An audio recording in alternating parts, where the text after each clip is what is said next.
Welcome to Healthy Horizons. Today, we will be exploring the unsolved mystery of obesity and uncovering the secrets of Gary Taubes' book, Why We Get Fat. This is an incredibly controversial book that has caused a stir in the nutrition and health world. We will be taking an in-depth look at Taubes' theories and dissecting the evidence to see if his claims are valid. So, grab your notebooks and join us as we dive into the world of nutrition and learn the truth about obesity. Are you tired of yo-yo dieting and never finding a solution to your weight struggles? Discover the shocking truth about the real causes of obesity and learn the science-backed strategies to finally break free from the cycle of gaining and losing weight in this video on Why We Get Fat and What to Do About It, by Gary Taubes. Welcome to this summary of the book, Why We Get Fat and What to Do About It, by Gary Taubes. In this video, we will be discussing the author's findings and insights about why we gain weight and what we can do about it. The misconceptions about weight gain are a central theme in Taubes' book. Taubes argues that there are many popular misconceptions about weight gain that have been perpetuated for decades and that these misconceptions have caused a great deal of harm to people trying to lose weight. One of the biggest misconceptions is the idea that weight gain is simply a matter of consuming too many calories and not getting enough exercise. Taubes argues that this is not the case and that there is a much more complex set of factors at play. He argues that this conventional wisdom is based on flawed science and misunderstandings of the mechanisms behind weight gain. According to Taubes, it's not as simple as burning more calories than you consume. According to Taubes, the body's regulation of fat storage and metabolism is not simply a matter of calories in versus calories out. This view is often referred to as the calories in, calories out, CICO model. However, this model oversimplifies the complex nature of weight gain and fails to take into account the underlying hormonal and metabolic changes that influence body fat storage. Gary Taubes argues that the CICO model doesn't consider the different effects of various types of calories on the hormones that regulate fat storage, such as insulin.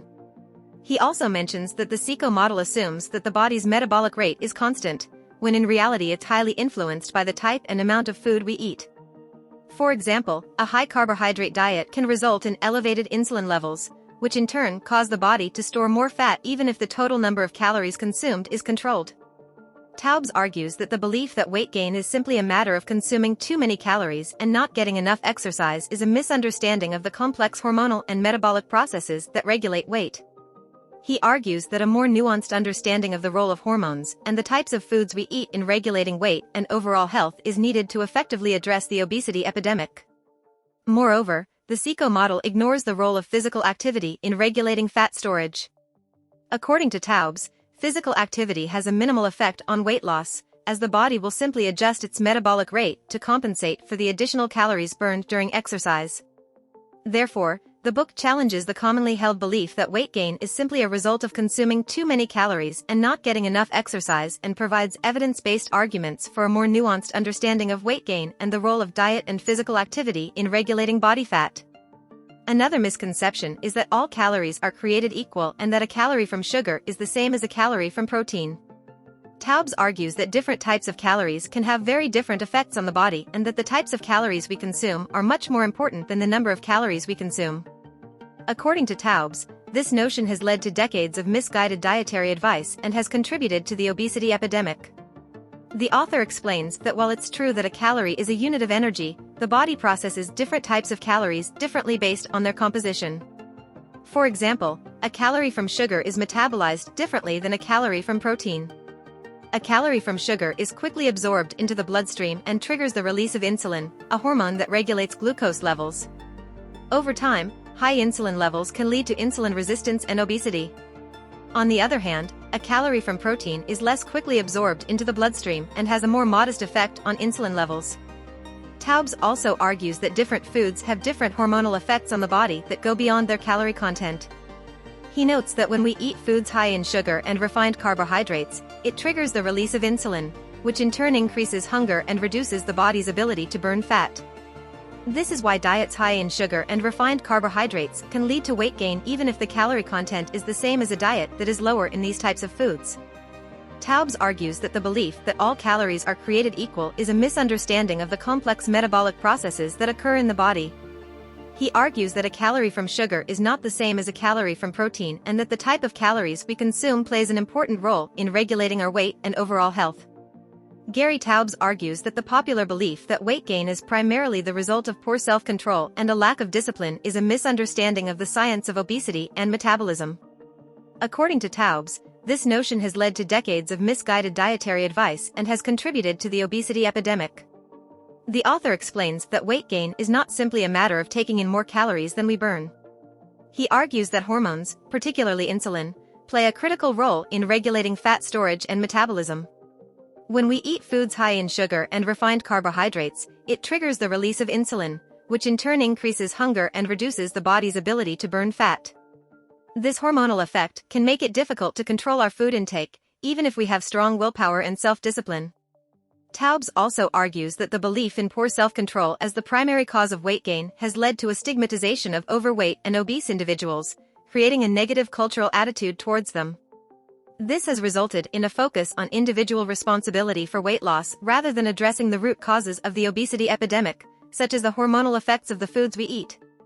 In conclusion, Taubes argues that the belief that weight gain is primarily the result of poor self-control and a lack of discipline is a misunderstanding of the complex hormonal and metabolic processes that regulate weight.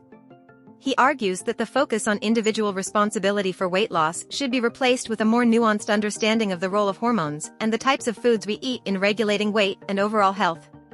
The Science of Weight Gain. Gary Taubes explains how the hormonal regulation of fat tissue plays a key role in weight gain. He explains how hormones like insulin, which regulate our blood sugar levels, also regulate the amount of fat we store in our bodies. When we consume carbohydrates, insulin levels rise, which tells our bodies to store more fat. Gary Taubes, the author, delves into the science behind weight gain and seeks to dispel the many misconceptions surrounding it. One of the key points he makes is that weight gain is not simply the result of consuming more calories than one burns. Rather, it is a complex process that is influenced by a number of factors, including hormones and genetics. To prove this point, Taubes cites several scientific studies, including one that looked at the metabolic rates of obese and lean individuals. The results showed that obese individuals had a slower metabolic rate than their lean counterparts, even when they consumed the same number of calories. This evidence supports the idea that weight gain is not simply a matter of calories in versus calories out, but is the result of a complex interplay of hormones, genetics, and other factors. Another scientific study mentioned in the book looked at the effects of a high-carbohydrate diet on insulin levels and weight gain. The study found that a high-carbohydrate diet caused a spike in insulin levels, which in turn led to increased fat storage and weight gain. This evidence supports the idea that a diet high in carbohydrates can contribute to weight gain, even if the total number of calories consumed is the same. In addition to these scientific studies, Taubes also cites other evidence, including observations of populations with low carbohydrate diets and low rates of obesity, to support his argument that weight gain is not simply a result of consuming too many calories.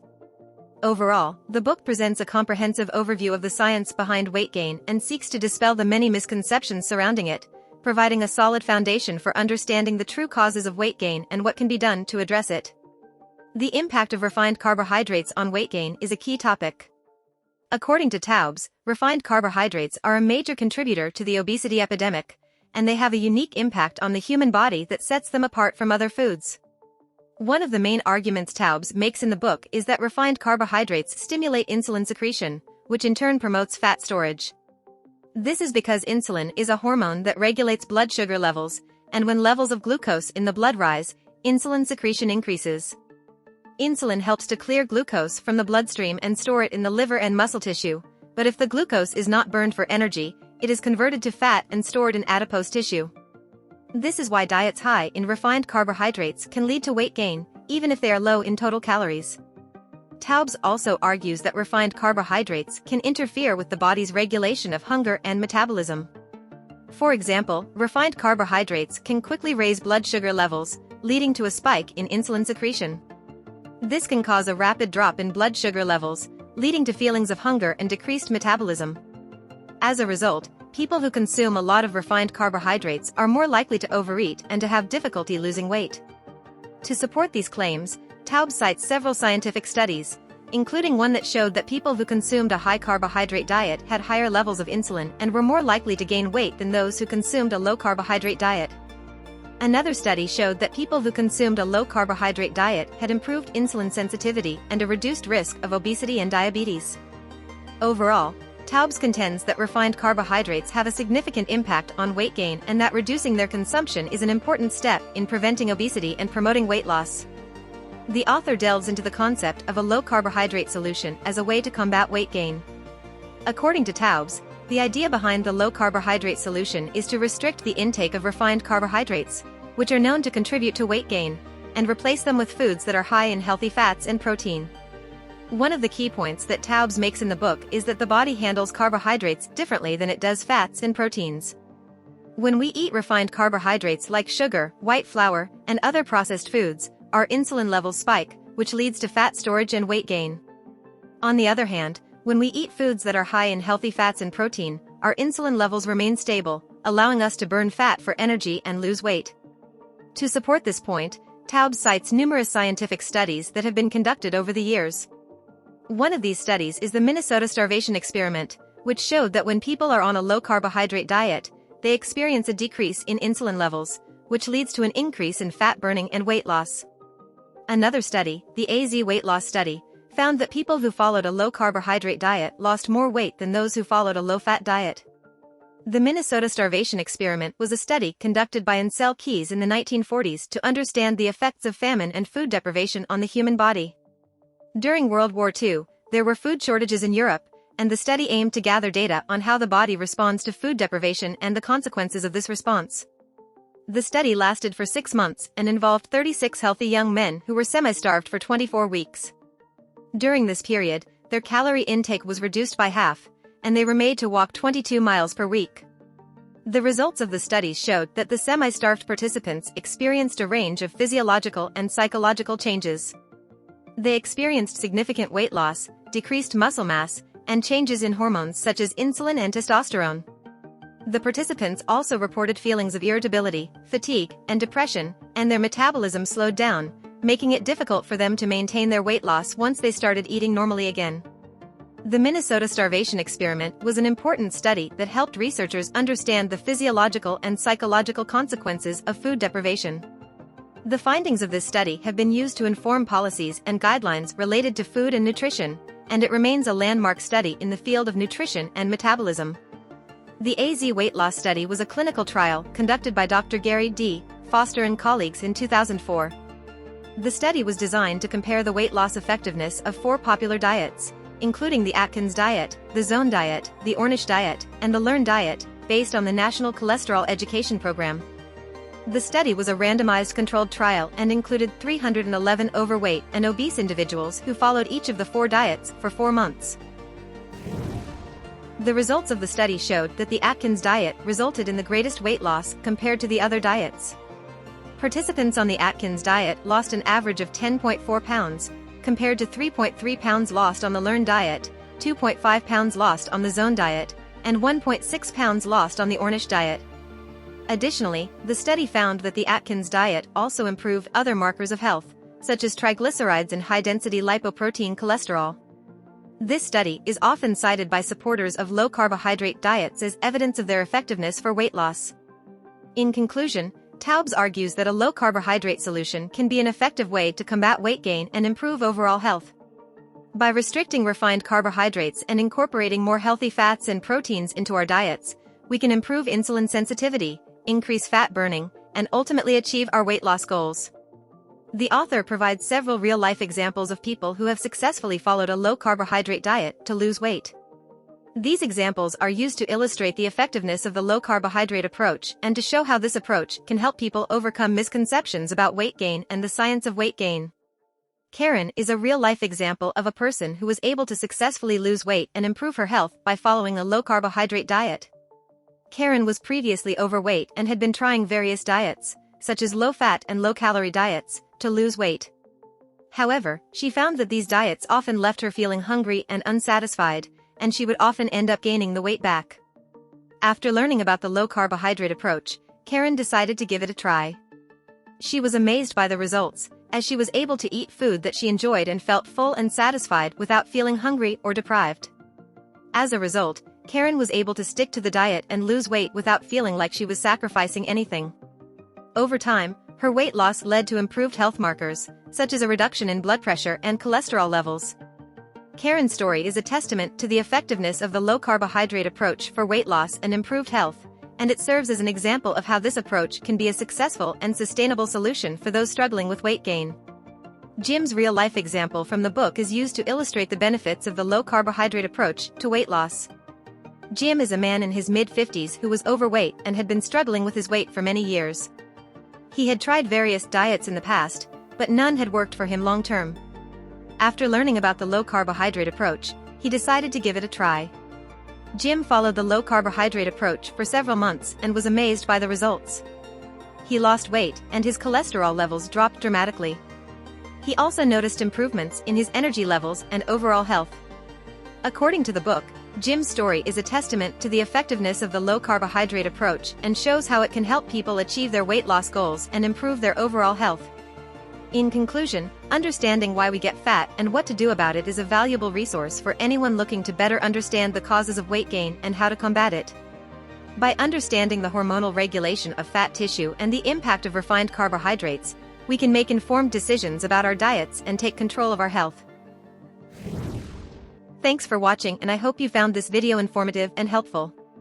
Please like the video and subscribe to our channel for more great content. We hope you enjoyed our exploration of the unsolved mystery of obesity and our analysis of Gary Taubes' book, Why We Get Fat. We hope you gained a better understanding of the health implications of obesity and the potential solutions to this global problem. Thanks for joining us on this journey, and we look forward to seeing you again soon on Healthy Horizons.